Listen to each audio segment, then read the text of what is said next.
பொய்யின் முழு உருவமே எடப்பாடி பழனிசாமி தான் என கடிந்துரைத்துள்ள டிடிவி தினகரன், ஜெயலலிதாவின் தொகுதியில் தான் போட்டியிட்டதால் முதலமைச்சர் பதவியை குறிவைப்பேனோ என்னும் அச்சம் எடப்பாடிக்கு வந்துவிட்டதாக குற்றம் சாட்டியுள்ளார்.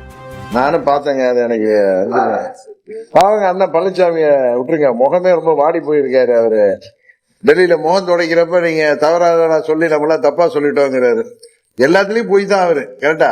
அதே எண்ணத்தோட நான் இவர்கள்ட்ட சொன்னேன், பழனிசாமி அவர்களிடம் சொன்னேன், அங்க உள்ள முக்கியமான அமைச்சர்கள் எல்லாரும் சேர்ந்து நீங்கள் போட்டியிடுவதுனா சரி, சின்னம்மா சொன்னது சரி, இந்த நேரத்தில் ஒரு ஒற்றுமை நிலவுனா நீங்க தான் போட்டியிடன்னு சொன்னாங்க.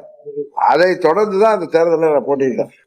அந்த தேர்தலில் நான் போட்டியிட்டதுனால இவர்களுக்கு பழனிசாமிக்கு என்ன பயம் வந்துட்டா, நான் சட்டமன்றத்திற்கு எங்க முதலமைச்சர் பதவியை குறிவைப்பேனும் என்கிற பயம். அதான் அது அவருக்கு சுயநலத்தால் வந்த பயம். எனக்கு அது எண்ணமே கிடையாது.